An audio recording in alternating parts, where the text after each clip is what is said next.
안녕하세요. 강동선 ABA 아동발달연구소 소장 강동선입니다. 오늘 우리가 해볼 부분은요, 촉구와 용암입니다. 밑에 보시면은 새로운 것을 가르치기 위한 키워드라고 했습니다.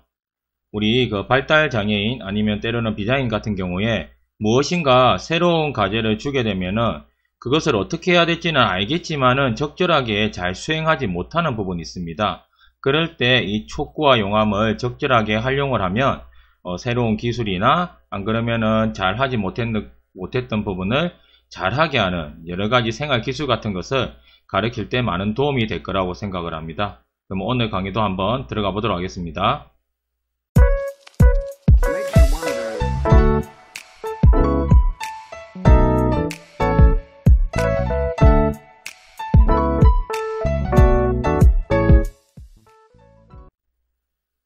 우선 촉구의 정의에 대해서 한번 살펴보도록 할게요. 촉구에 대해서는 아마 많이 들어보셨을 거예요. 촉구, 용암, 촉구. 촉구가 중요하다라는 부분으로 많이 들어보셨을 건데, 그러면 촉구가 과연 어떠한 것이냐라는 부분이 있습니다. 제가 예전에 배울 때는 촉구를 약간은 우리가 과학 실험을 할 때 촉매제 있죠. 촉매제. 어떠한 반응이 잘 일어나지 않을 때 촉매제를 넣음으로 해가지고 우리가 많이 나타나는 부분 있잖아요. 우리가 달고나 예전에 할 때 이제 소다라고 하는, 예전에 소다라고 하는 부분을 넣으면은 그게 조금 더 촉매제가 돼가지고 많이 발생할 수 있도록 하는 거. 이게 바로 촉구라고 할 수 있어요. 그러면 촉구는 여기 보시면은 정확한 시간에 정확한 행동을 할 가능성을 증가시켜 줍니다. 원래는 정확한 행동을 잘 못했다는 거죠. 그 시간에. 그런데 이 가능성을 증가시키는 데 사용될 수 있는 거. 그리고 촉구는 식별 자극이 있을 때 정확한 행동을 하도록 도와주는 식별 훈련을 할 때 사용된다는 겁니다. DTT에 대한 강의를 한번 보시면요. DTT가 식별 자극, 여기서 식별 자극이 무엇이냐라고 하면은, 자, 우리가 뭐 A가 있고 B가 있는데 우리는 A를 가리키고 싶어요. 지금 A를 해야 됩니다. 이때 A를 보고 이제 정확하게 선정하는 거, 이게 식별 자극이 됩니다. 그리고 다른 하지 말아야 되는 거, 우리는 SD, S데타 이야기하는데 식별 자극이 아닌 자극들도 이렇게 있게 되거든요. 그럼 우리가 무엇인가 가르칠 때 이 식별 자극을 많이 활용하게 되겠죠. 빨간색을 가리킨다, 안 그러면 고양이를 가리킨다. 뭐 코뿔소하고 코끼리하고 고양이가 있는데, 자, 고양이 주세요 라고 했을 때 고양이를 정확하게 주는 거, 고양이 주세요 라고 하는 식별 자극이 왔어요. 이런 자극이 왔을 때 고양이를 정확하게 주는 반응을 해야 되겠죠. 그렇게 하면 처음에는 많이 틀릴 수도 있겠지만은 이후에 여러 교육을 통해 가지고 이렇게 생긴 거, 이런 것이 지금 고양이구나 라는 걸 우리가 훈련을 통해서 배울 수 있게 된다는 겁니다. 그래서 이게 이제 식별 자극 훈련이라고도 하는데, 이런 식별 훈련을 할 때 이 촉구는 가장 용이하게 사용할 수 있어야 됩니다. 촉구는 행동을 수행하기 전 또는 수행하는 동안 주어지는 자극이다 라고 되어 있습니다. 그러니까 촉구는 어떤, 아까 자극이라고 했죠. 자극이 뭐예요? 지금 무엇인가 내한테 보여지는 환경이 될 수도 있고 어떤 지시가 될 수도 있고 어떤 과제가 될 수 있습니다. 그리고 내가 지금 해야 되는 행동일 수도 있어요. 행동이 있으려면은 일단은 양치질이 있으면 양치질을 해야 되겠죠. 그러면 양치질을 하는 동안이 될 수도 있고 양치질을 하기 이전이 될 수도 있습니다. 이렇게 수행하기 전, 수행하는 동안에 주어지는 자극이라는 겁니다. 무슨 자극의 변화가 있겠죠. 그렇게 생각하시면 될 것 같아요. 일반적인 상황이 있다면 이 자극을 조금 변화를 주는 것 같다라는 이제 부분이 생각이 될 것 같습니다. 그래서 정확한 행동을 하도록 해서 강화를 받을 수 있도록 도와주는 역할을 한다라는 겁니다. 초반에 우리가 수행을 어떤 것을 하자고 하면 실패를 하게 되겠죠. 우리가 실패한 행동에 대해서 강화를 주진 않을 겁니다. 왜 그럴까요? 강화라는 것은 그 행동을 늘리거나 유지를 시키기 위해서 사용하는데, 실패한 행동에 대해서 강화를 주게 되면은 그렇게 되기가 힘들어지겠죠. 그러면 성공을 할 수 있는 기회를 줘야 된다는 겁니다. 그러면 촉구를 통해서 성공할 기회를 높인다라는 거예요. 그렇게 해서 성공을 하게 되면은 칭찬이나 때로는 다른 강화물 같은 이런 부분들이 오게 되니까 이 행동에 대해서 즐거움도 가지게 되고 더 많이 하려고 한다라는 겁니다. 그래서 이 촉구가 그만큼 우리가 어쩌면은 어떠한 과제, 행동, 이제 언어가 될 수 있습니다. 언어 발달이 될 때, 행동을 배울 때 여러가지 다양한 교육을 할 때 상당히 용이하게 사용해야 되고, 그리고 어떻게 사용하는 거에 따라서 하지 못했던 부분을 그만큼 더 잘하게도 할 수 있는 거, 적절하게 잘 사용할 수 있어야 된다는 겁니다. 한번 볼까요? 그러면 우리가 선행사건 행동 결과에 대해서는 좀 아시잖아요. 이후에도 좀 설명을 하긴 할 건데요. A, B, C라고 이야기했습니다. 어떠한 행동은요, 우리가 수행이 될 수도 있고 과제를 했을 때 반응이 될 수 있다 했습니다. 예, 그런 부분이 있는데 그 직전에 어떠한 사건이 있었냐, 그리고 이 행동을 하고 나서 어떠한 결과가 있었냐에 따라서 이제 수동행동하고 작동행동이라고 제가 이야기 드린 적이 있어요.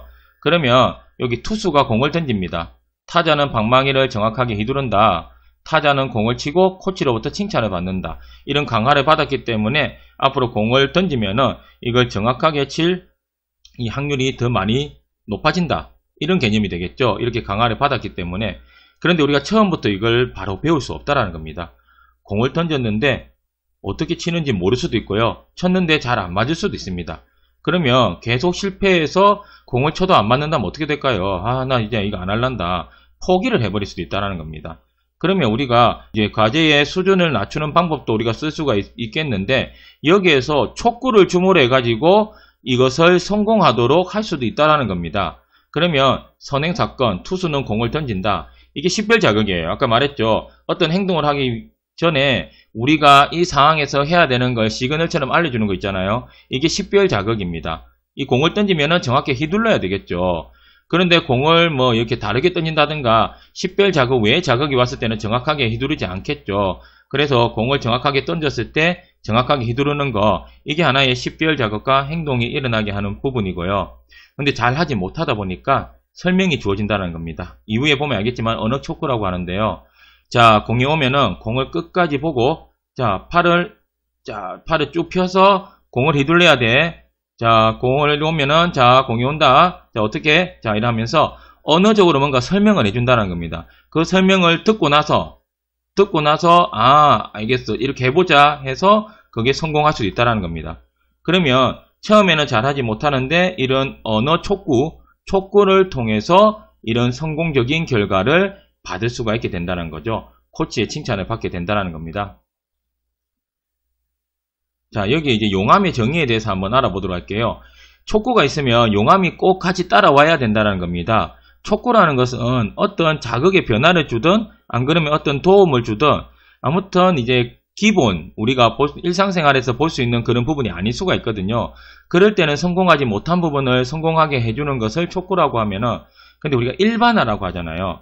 이런 촉구, 도움이나 다른 단서가 없어도 그 상황에서 할 수 있으면은 우리가 일반화가 됐다고 합니다. 그리고 이 일반화가 왜 중요하느냐? 우리가 살아가는 곳은 그런 단서나 도움이 있을 때도 있지만은 그렇지 못한 일반적인 상황일 때도 많이 있다는 겁니다. 이런 일반화를 위해서도 촉구를 조금씩 줄여주는 방법이 있잖아요. 이게 바로 용암인데 이 용암을 잘 활용을 해야 된다는 겁니다. 촉구가 있으면 꼭 용암이 따라와야 돼요.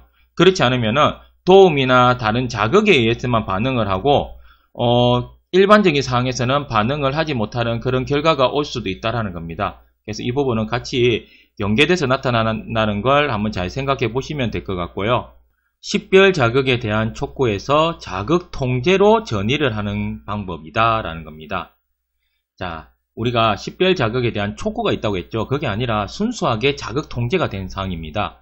그냥 이 촉구가 줄어든 상태를 자극 통제라고 생각하시면 될 것 같아요. 어떤 상황일 때 이렇게 해야 된다. 근데 그 상황에서 이제 촉구가 주어졌죠. 근데 그게 아니라 순수하게 자극 통제로 넘어가는 단계라고 생각하시면 되고요. 그리고 어떤 부가적인 자극이 없어도 식별 자극이 있을 경우에 행동이 일어날 때까지 점차 촉구를 없애나가는 거. 이게 아까 위의 내용과 똑같은 내용입니다. 이게 자극 통제라는 말을 써서 그렇지 밑에 내용으로 보시면은 이걸 아실 것 같고요. 어떤 촉구 없이 정확한 행동을 수행하는 것이 촉구와 용암의 목적이라는 겁니다. 제가 처음에 이야기했어요. 촉구가 있으면은 결국에는 그 촉구를 줄이든가 안 그러면 촉구를 없앨 수 있는 방법을 항상 강구해야 된다 라는 부분입니다. 그럼 용암도 예를 통해서 한번 보도록 할게요. 자, 선행사건 행동 결과 있다라고 했습니다. 자, 자동차라는 단어장을 제시한다 라는 부분입니다. 이게 식별 자극이라는 거예요. 동선이가 자동차라고 말한다. 교사가 칭찬을 한다. 자, 여기 밑에 보면요. 이 식별 자극에 촉구가 들어가 있죠. 촉구가 어찌 되어 있냐면은 교사가 자동차라고 말한다는 겁니다. 그거는 우리가 이 식별 자극을 제시했을 때 자동차라고 말하면 좋을 것 같은데 그걸 말하지 못하다 보니까 이 칭찬을 계속 못 듣게 되죠. 이거 자동차라고 했지 나중에 결과적으로만 한다는 겁니다. 그게 아니라 촉구를 준다는 거죠. 교사가 자동차 단어장을 제시하고 자동차라고 했는데 그걸 보고 나서 같이 동선이가 자동차라고 말하면 칭찬을 받았다는 겁니다. 여기서 이 촉구가 계속 주어지고 있죠. 자, 이런 촉구 사항에서 이제 어떻게 되느냐. 우리는 어떻게 해야 돼요? 그냥 이 식별 자극에서만 이런 자동차라고 말하고 싶죠. 이게 자극 통제가 됐다는 겁니다. 여기에 보면은 자동차라는 단어장을 제시합니다. 촉구가 없어요. 그러면 동선이가 자동차라고 말한다. 이 교사가 칭찬을 한다. 이런 부분이 있습니다. 그래서 이제 이렇게 되면은 결국에는 자, 여기에 보시면은 동선이는 자동차라는 글자를 볼 때마다 자동차라고 말한다. 본래 이걸 바랬거든요. 근데 처음에 안 되다 보니까 이런 촉구를 줬다라는 거고, 점차 이제 촉구를 없애는 방법은 바로 없앨 수도 있는데요. 다양한 방법, 이제 촉구의 전이 같은 부분을 생각을 해볼 겁니다. 그런 부분으로 이렇게 할 거라서 아무튼 촉구와 용암에 대한 개념을 아시겠죠? 도움을 줬다가 도움을 줄여나간다. 이게 하나의 촉구와 용암의 개념이라고 보시면 될 것 같아요. 자, 그러면 우리가 이 촉구는 종류가 무엇이 있느냐라는 부분입니다. 촉구가 도움을 주는 건 알겠어. 그래서 촉구에 대한 개념은 알겠는데, 그러면 촉구는 어떠한 종류가 있지? 라고 했을 때 촉구는 크게는 두 가지 종류가 있습니다. 이게 자극 촉구하고 반응 촉구 있어요. 자, 이게 우리가 보통 말하면요, A, B, C입니다. 자, 그러면 우리가 어떠한 반응을 하기 전에 자, 식별 자극의 자극적인 부분 있잖아요. 그 자체를 어떤 자극을 변화주거나 자극의 어떤 단서를 주는 자극을 촉구해주는 방법이 있습니다. 그러면 이 반응이 정반응이 잘 일어날 것이다 라는 부분이고요. 자극은 그대로 주는데 반응을 할 때 잘 못하다 보니까 이 반응을 도와준다라는 거예요. 이 하는 행동이나 반응을 도와줌으로 해가지고 이 반응이 성공할 수 있도록 해주는 부분 있잖아요. 그러면 우리가 좋은 결과를 이렇게 얻게 된다는 부분인데, 자, 이때 주는 것을 반응 촉구라고 이야기를 합니다. 자, 그러면 반응 촉구하고 자극 촉구의 종류에는 뭐가 있는지를 한번 살펴보도록 할게요. 반응 촉구는요, 자, 언어 촉구, 자세 촉구, 모델링 촉구, 신체적 촉구 있습니다. 한 가지씩 한번 살펴보도록 할게요. 그리고 자극 촉구에는 뭐가 있느냐, 자극 내 촉구가 있습니다. 그리고 가외 자극 촉구라는 부분이 있습니다. 가외 촉구라고도 하고요. 자, 이런 두 가지 부분이 있으니까 한번 살펴보도록 할게요. 반응 촉구 중에서 첫 번째 언어 촉구에 대해서 한번 알아보도록 하겠습니다. 자, 개념을 한번 보시면요. 다른 사람의 언어 행동이, 자, 말하는 어떠한 언어적인 단서입니다. 자, 언어 행동이 식별 자극이 있는 가운데 정확한 반응을 이끈다면 이것은 언어 촉구이다. 항상 식별 자극이 있어야 돼요. 왜? 식별 자극에 촉구가 들어갈 거거든요. 반응입니다. 반응. 자, 당신이 다른 사람에게 뭔가를 말해서 그 사람이 정확한 행동을 하도록 도왔다면 그것은 언어 촉구이다. 자, 아까 우리 야구 칠 때도 있었고 설명해 주는 거 있었죠. 자, 이렇게 해야 돼. 이렇게 하는 거야. 자, 이런 규칙과 힌트 같은 거. 이거 이렇게, 자, 조그마한 힌트 얻어서 주는 거 있잖아요. 이게 언어의 형태를 띠면서 그 반응이 잘 일어나도록 해주는, 그는 촉구가 있었다면 이것은 하나 언어 촉구라고 우리가 이야기를 합니다. 자세 촉구 한번 볼까요?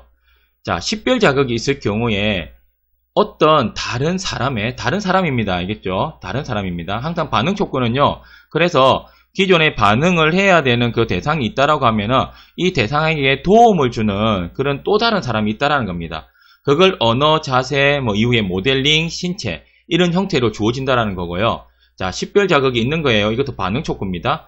어떤 다른 사람의 동작이나 자세입니다. 간단한 동작, 제스처라고도 우리가 이야기하겠죠. 이걸 정확한 행동을 이끈다면 이는 자세 촉구로 간주된다. 자, 밑에 보면 모델링 촉구하고 우리가 헷갈릴 수 있거든요. 자, 어떤 사람의 동작이나 자세가 식별 자극이 있는 가운데 정확한 행동을 이끈다면 자세 촉구이고요. 그 사람이 전체 행동을 똑같이 시범 보이거나 모델을 보여준다면 모델링 촉구라는 겁니다.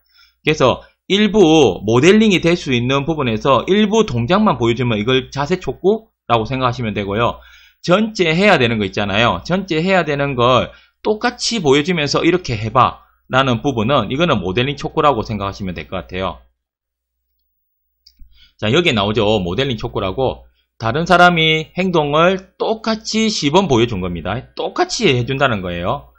자, 적절한 시기에 올바른 행동을 더 많이 하도록 하였다면 이것은 모델링 촉구다라는 겁니다. 자, 밑에 내용까지 볼게요. 다른 사람이 행동을 똑같이 시범 보여준 것이 적절한 시기에 올바른 행동을 더 많이 하도록 한 것으로, 자, 사람들은 식별 자극이 있는 가운데 이 모델을 관찰하고 이 모델의 행동을 따라한다는 겁니다. 우리 보통 보면 이 모델링 촉구 많이 써요. 자, 이렇게 해봐야지. 자, 모델 보여주고 나서 자, 앞에 모델 잘 봤죠? 이렇게 하면 됩니다. 자, 따라할 수 있는 시범이라는 겁니다. 그걸 이제 이거 봄으로 해가지고 어떻게 될까요? 처음에는 못했는데, 아, 저렇게 하네. 저걸 보고 나서 똑같이 해본다는 겁니다. 그러면 이게 하나의 모델링 촉구다라고 보시면 될 것 같아요. 또 마지막 반응 촉구에 신체 촉구라는 부분이 있습니다. 자, 앞에 부분은 보면요. 어떻게 보면은 우리가 그 다른 사람, 대상이 있고 다른 사람이 있다고 했죠. 다른 사람이 대상하고 신체적으로 접촉은 이루어지지 않습니다. 그런데 이 신체 촉구는 신체적인 접촉까지 이루어지는 거예요. 자, 적절한 시기에 올바른 행동을 할 수 있도록 다른 사람들을 신체적으로 도와주는 것은 신체 촉구이다. 자, 오른쪽에 보시면은 자, 부분 신체적 촉구하고 전체, 그냥 우리 볼 때는 신체적 촉구라고 이야기도 하는데요. 이 두 가지가 있다라는 겁니다. 뭘까요? 우리가 그 촉구를 할 때 전체적으로 우리가 점차적 제시라고 점차적 안내하고도 약간은 연관이 있거든요. 전체는요, 우리가 손을 바로 잡고 안 그러면 신체를 바로 똑같이 해서 똑같은 우리가 필요한 그 수행을 그대로 똑같이 해야 된다는 거예요. 그런데 부분 신체적 촉구 같은 경우에는 접촉을 하긴 하는데 이 강도가 이제 신체적 촉구만큼 받지 않고 어느 부분에서만 신체적으로 이렇게 터치가 이루어진다는 겁니다. 안 그러면은 기존에 이만큼 세게 잡았다면은 그것의 강도나 위치나 이거 조금 조율한 거 있잖아요. 이렇게 부분적으로 신체적 촉구가 이루어진다는 거예요. 전체적으로 다 하는 것이 아니라 그렇게 아마 생각해 보시면은 될 것 같습니다. 자, 여기에 반응 촉구의 예를 보시면은 조금 더 잘 이해가 될 것 같아요. 자, 한번 볼게요. 자, 교사는 동선이가 동그라미를 그릴 수 있게 하기 위하여 점선으로 원이 그려져 있는 종이를 여러 장 준비한다 라고 되어 있습니다. 우선 동선이에게 연필을 지어준 뒤 이 점을 따라 원을 그려봐요 하면서 연필 진 손을 같이 붙잡고 동선이가 점을 연결하여 원을 그릴 수 있도록 도와준다. 이렇게 원을 그린 뒤 즉시 강화해준다 라는 부분이 있습니다. 그러니까 점선이 있는 종이 있잖아요. 원이 그려진 종이가 제시가 되면은 이렇게 원을 스스로 그리면은 아, 원 너무 잘 그렸어. 너무 잘 그렸네 라고 이렇게 일반적인 상황이 있는데 이것이 원활하게 이루어지지 않다 보니까 이제 부분적으로 이렇게 촉구가 들어가고 있죠. 여기서 보시면은 신체 촉구가 있습니다. 여러 차례 동선이의 손을 붙잡아 준다라는 겁니다. 손을 같이 붙잡고 동그라미를 같이 그리는 거예요. 약간 그림자 요법 같기도 하고 약간 신체적인 접촉이 있어야 이렇게 이루어진다라는 겁니다. 그리고 모델링 촉구는 뭘까요? 자, 교사가 원을 그려가지고 자, 이거 하고 나서 동선이가 그 모델링을 보고 나서 아, 선생님이 저렇게 원을 저렇게 그렸구나.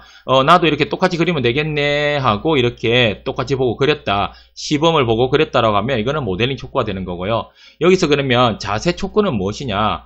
동선이가 연결해야 할 점을 손가락으로 가르쳐 줍니다. 자, 여기 하면서 이런 식으로 안 그러면 손가락만 이렇게 제시하는 부분이 있잖아요. 이게 자세 촉구입니다.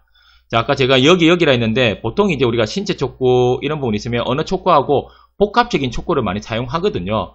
그래서 제가 이야기한 거고, 근데 자세 촉구로만 이야기한다면은 손으로 그냥 그려 나갈 수 있도록 안내만 해가지고 이렇게 따라서 이렇게 그릴 수 있도록 하는 부분 있잖아요. 그게 이제 자세 촉구라고 생각하시면 됩니다. 그리고 언어 촉구의 경우에는 점을 따라 원을 그려봐 라고 지시만 해준다는 겁니다. 이 반응이 없을 때 보통 언어 촉구를 많이 사용하기도 하거든요. 설명도 하기도 하는데요. 그래서 이렇게 언어의 형태로만 전달을 했을 때 그 반응을 더 많이 하도록 촉구하는 거 있잖아요. 이게 바로 언어 촉구이기 때문에 여기에서 보시면은 이 네 가지를 잘 아실 수 있지 않을까라는 생각을 하게 되고요. 그러면 우리가 이 반응 촉구의 정도라는 게 있어요. 그래서 제가 아까 자, 우리가 신체적 촉구하면서 언어 들어가죠. 그 신체 촉구하면서 신체 촉구만 다 하는 것이 아니라 이 모델링이나 자세하고 번갈아 가서 이렇게 진행하는 경우도 있습니다. 그래서 우리가 또 그리고 점차 보면요. 이 촉구는 저희가 줄여야 된다라고 이야기했잖아요. 그러면 그 줄일 때도 강한 촉구에서 시작을 해서 약한 촉구로 가는 방법도 있고요. 여러 가지 방법이 있는데 보통은 촉구의 정도를 줄여나가는 방법들이 있습니다. 그럼 여기에 보시면은 신체적 촉구가 제일 강하다는 거예요. 예, 그만큼 많이 도와준다. 강하게 도와준다고 생각하시면 되고요. 모델링 촉구가 그 이상, 자체 촉구가 이거보다는 조금 이하, 언어 촉구가 가장 약하다. 이게 순서로 보면은 이렇게 나열되면서 촉구의 정도가 강하다 해서 약한 정도가 이렇게 나타나게 됩니다. 자, 그렇게 촉구의 종류를 파악하는 것은 이후에 촉구를 용암시키는 자극 통제의 전이가 일어났을 때 우리가 어떻게 해야 될지를 저 부분을 가지고 설명을 해야 되기 때문에 제가 알려준 내용이고요. 그리고 우리가 반응 촉구가 아닌, 자, A, B에서 B가 아닌 A, 자, 식별 자극이 일어나는 선행 사건입니다. 이때 자극이라고 했죠. 자극을 변화시킴으로 해가지고 우리가 반응을 잘 일어날 수 있도록 하는 자극 촉구라고 했습니다. 자극 내 촉구에 대해서 한번 알아보도록 할게요. 식별 자극을 변화시킨다는 겁니다. 자극 자체를 변화시키는 거죠. 자, 내용을 먼저 보시면은 수많은 방법으로 식별 자극 혹은 S델타의 특성을 변화시킬 수 있다는 겁니다. 식별 자극은 우리가 지금 수행해야 되는, 우리가 지금 해야 되는 정반응을 해야 되는 그 자극을 말을 합니다. S델타는 우리가 반응하지 말아야 되는 거 있잖아요. 그걸 이야기하는 거예요. 예를 들어서 빨간색, 노란색, 파란색인데 빨간색 주세요라고 하면은 빨간색은 식별 자극인데 노란색하고 파란색은 S델타, 예, 이 부분입니다. 우리가 해서는 안 되는, 그래서 S델타라는 말을 쓰거든요. 그래서 이제 특성을 변화시킨다는 거예요. 그 자극들의 변화를. 식별 자극의 위치를 바꿀 수도 있고요. 식별 자극이나 S델타의 어떤 차원, 자, 예를 들어서 크기, 모양, 색깔, 강도 등을 변화시킬 수 있다는 겁니다. 자, 여기 보면은, 자, 바나나 주세요라고 이야기하고 있죠. 근데 있습니다. 본래는 어떻게 돼야 돼요? 이렇게 제시해서 바나나 주세요 해가지고 주는 것이 정확하게 아는 거잖아요. 더 많다면 어떻게 해야 될까요? 한 2개가 아니라 3개까지 제시해서 바나나 주세요라고 해야 되는데, 이 반응이 일어나지 않는다는 거예요. 그래서 위치를 이렇게 바나나를 학생 앞에다가 이렇게 제시합니다. 그러면 이 바나나를 더 많이 주게 되겠죠. 그렇게 함으로 해가지고 이 자극, 식별 자극에 대해서 변화를 준 겁니다. 이렇게. 그렇게 함으로 해가지고 이 반응이 잘 일어날 수 있도록 한 거, 이게 바로 자극 내 촉구입니다. 여기에 크기를 변화시킬 수도 있습니다. 2개를 나란하게 하고 바나나를 크게 제시하는 방법도 이렇게 있습니다. 그걸 아마 보시면 될 것 같아요. 그러면 가외 자극 촉구에 대해서 한번 보도록 할게요. 자, 이거는 식별 자극 자체를 변화시키지는 않습니다. 근데 다른 자극을 추가할 수도 있고요. 그리고 식별 자극의 단서를 따로 줄 수도 있다는 겁니다. 학습자가 정확히 식별하는 것을 돕기 위해서 자극 촉구에는 종종 자극 첨가가 포함된다는 겁니다. 자, 부모들은 아이가 물건을 콘센트에 집어넣지 못하도록 전기 제품 콘센트에 플라스틱 덮개를 덮기도 한다. 자, 그 덮개가 있으면은 여기에 넣을 수 없다라는 거 하나의 촉구 시그널이 되기도 하거든요. 자, 우리가 오른손 왼손 가리킬 때 계속 자, 이 손을 들어주면서 이게 자, 오른손이야 오른손이야 이렇게 왼손이야 왼손이야 할 수도 있겠지만은 예를 들어서 이게 오른손이라고 한번 해볼게요. 오른손을 가리키고 싶어요. 그런데 오른손 해봐, 오른손 들으라 할 때 계속 왼손을 들기도 하고 오른손 들기도 해서 실패를 많이 한다는 겁니다. 그러면 우리가 계속 가르칠 수 있는 방법도 있겠지만은 이렇게 단서 있잖아요. 오른손이라는 거하고 이 별 모양의 빨간 별 모양을 이렇게 손에다가 붙이기도 한다는 겁니다. 아, 별 모양 있는 게 오른손이야 라는 이런 단서나 자극을 줌으로 해가지고 우리가 오른손을 조금 더 교육적으로 활용할 수 있다는 겁니다. 나중에 이 별도 떼겠죠. 그리고 나서 잘 배웠다면은 처음에 별이 없었을 때 여러 번 해가지고 이 교육을 할 때보다 그러면 많은 실패도 할 것이고 막 그런 부분이 나타나겠죠. 그런데 이 별 모양이라는 가외 자극 촉구를 사용함으로 해가지고 이 행동을 성공할 확률이 늘어나게 되고요. 그리고 나서 이 단서를 줄이게 되면 일반화도 될 수 있다는 겁니다. 그래서 반응을 조금 더 잘 일어날 수 있도록 우리가 변화를 준다는 거예요. 자, 여기서 그래서 자극 통제 전이라는 부분이 있습니다. 아까 촉구하고 용암이라고 했죠. 그러면 촉구는 줄여야 된다라고 제가 이야기를 했습니다. 그러면 어떻게 해야 될까요? 여러 가지 방법으로 줄이는 것이 있다라는 겁니다. 자, 우선 촉구 용암에 대해서 한번 알아볼게요. 촉구 용암입니다. 말 그대로. 반응 촉구가 점차 제거되는 거예요. 반응 촉구. 자, 자극 촉구 아닙니다. 반응 촉구라고 제가 이야기를 했어요. 반응 촉구가 점차 제거되는 건데 촉구 내 용암이 있고요. 촉구에 따른 용암이 있습니다. 자, 촉구 내 용암은요. 우리가 아까 반응 촉구가 뭐가 있었죠? 신체, 자세, 모델, 언어가 있습니다. 이 자체를 줄여나가는 방법이 있어요. 자, 신체는 그렇게 할 수도 있겠죠. 전체 신체에서 부분 신체로도 갈 수가 있습니다. 모델링도 조금은 정확하게 이렇게 모델을 보여줬다가 조금은 약하게 목소리를 작게 한다든지 안 그러면 행동을 조금은 빠르게 적절하게 그 안에서 변화시켜가지고 용암시키는 방법도 있고요. 자, 아까 제가 촉구의 정도가 크다 작다라는 이야기를 했습니다. 그러면 최소한에서 최대한으로 최대한에서 최소한으로의 촉구가 있습니다. 그러면 여기 보시면은 처음에 신체적 촉구가 들어갔어요. 자, 이건 뭘까요? 자세 촉구가 되겠죠.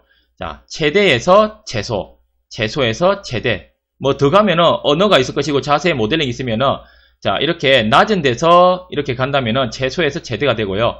자, 신체에서 언어로 간다면은 최대에서 최소. 이런 식으로 처음에는 신체 언어하고 다 같이 했다가 그 다음에는 모델링만 보여준데도 하더라. 오, 잘하네. 이제는 모델링까지는 아닌데 자세를 보여주는데 오, 잘한다. 이제는 언어만 해봐요. 잘했다. 이제 언어까지 제거해보는 거. 이렇게 함으로 단계적으로 촉구를 줄여나가는, 용암시켜 나가는 것을 촉구 용암이라고 이렇게 합니다.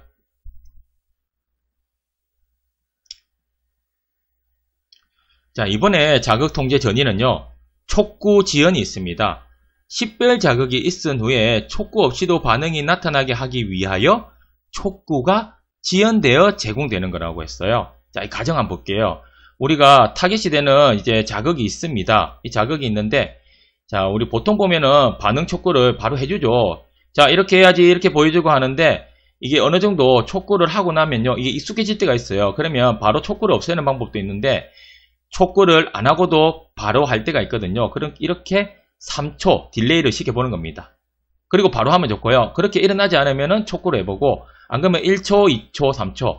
그래서 아예 이제 촉구를 바로 제시하는 거 있잖아요. 그게 우리가 무오류 학습이라고 합니다. 바로 성공할 수 있도록 하는 거고요. 그런데 여기에서 촉구를 점차 딜레이 시킴으로 하면은 조금 더 촉구가 없어도 반응이 일어나게 할 수 있겠죠. 그래서 우리가 DTT를 할 때도 제시하고 나서 3초 정도 있어봐라. 라는 부분이, 자, 결과를 언제까지 기다려야 돼? 3초까지 기다려봐야 된다라고 하는 부분이 여기에 나와 있다는 겁니다. 그래서 이 시간은 뭐 DTT 할 때는 3초라고 하지만 여러 가지 다른 활동을 할 때는 3초, 5초 더 갈 수도 있습니다. 활동마다 틀릴 수 있는데 아무튼 촉구를 주는 시간을 점차 지연시키는 거 있잖아요. 단계적으로. 이렇게 함을 해가지고 반응을 적절하게 유도함을 해가지고 촉구를 좀 없앨 수도 있겠죠. 이후에는. 그런 방식으로 하는 것이 촉구 지연이라는 거고요. 자, 자극 용암이라는 부분도 있습니다. 자, 이때까지 앞에 부분은요, 우리가 반응 촉구와 관련된 자극 통제 전입니다. 근데 이번에는 자극 촉구와 관련된 자극 통제 전이에요. 자극 촉구가 점차 제거되는 거예요. 처음에 이게 가외 자극 촉구거든요. 자, 이 부분, 이제 이 글자를 알고 싶은데 잘 모른다는 거죠. 그러면 의자라는 이 단서를 주는 겁니다. 의자가 맞으니까. 근데 의자를 점차 줄여나가는 거. 이렇게 해볼 수 있고요. 그리고 어떻게 할까요? 우리가 자극 내 촉구 같은 경우에는 처음에는 이렇게 띄엄띄엄해서 제가 제시했다고 했습니다. 근데 점차 어떻게 할까요? 이 정도 오고 이 정도 올라가 보고 이 정도 오고 이 정도 올라가 보고 나중에는 수평이 되게 한다면은 이거는 이제 어떻게 됐을까요? 촉구가 제거된 상태라고 할 수 있습니다. 그래서 자극 촉구에 대해서 줄여나가는 거, 이것을 자극 용암이라고 합니다. 자극 통제에 대한 자극 및 전이를 위한 지침이라는 것이 있어요. 그러니까 촉구하고 용암을 쓸 때 어떻게 사용하는 것이 가장 효과적일까라는 지침적인 부분인데요. 여기 보면은 가장 적절한 촉구 전략을 선택해야 됩니다. 자, 처음부터 최대한으로 쓰는 것도 아니고요. 최소한으로 쓰는 것도 아닙니다. 그 수준을 보고 나서 어떠한 촉구를 반응 촉구, 자극 촉구 선택하고 반응 촉구 중에서는 어떤 게 나을까, 자극 촉구 중에서는 어떤 게 나을까라는 것을 생각을 해야 되고요. 학습자의 주목을 끌어야 됩니다. 모든 우리가 DTT에서 나오는 모든 교육이 이루어질 때는요, 학생의 주의를 끌 수 있는 부분이 무조건 중요합니다. 그렇게 해야 뭔가 자극이 제시가 되거든요. 그래서 주의를 끄는 것이 우선 항상 선행이 돼야 되고요. 식별 자극을 제시하고 올바른 반응을 촉구합니다. 그리고 용암이나 촉구 지연에 의해 자극 통제를 전이하라. 앞에 나왔던 내용들이에요. 촉구가 주어지지 않는 반응을 계속 강화하라. 이건 뭘까요? 점차 촉구를 없애준 반응에서 이제 우리가 강화를 해주면은 점차 일반화가 되어 갔다라고 우리가 이야기할 수 있습니다. 그러니까 조금은 통제된 우리가 촉구가 있는 이런 상황이 아니라, 구조적인 상황이 아니라 우리가 일반적인 상황으로 조금씩 바꿔가면서 이 부분을 더 그 강화를 많이 해줘야 이쪽에 대해서 더 행동이 늘어나게 되고 결국에는 이 반응은 일반적인 반응이 된다라고 우리는 할 수 있다라는 거예요. 오늘은 촉구와 용암에 대해서 한번 알아봤습니다. 촉구와 용암은 무엇인가 가르칠 때 상당히 중요하고요. 행동연세법, 행동형서법, 그리고 그 외에 DTT나 다른 부분, 일상생활, 언어 가르칠 때 우리가 촉구와 용암은 적절하게 잘 사용하면은 이걸 보다 효과적으로 가르칠 수 있다는 걸 꼭 기억해 주시면 좋을 것 같아요. 오늘도 제 영상을 들어주셔서 감사하고요. 구독과 좋아요 부탁드립니다.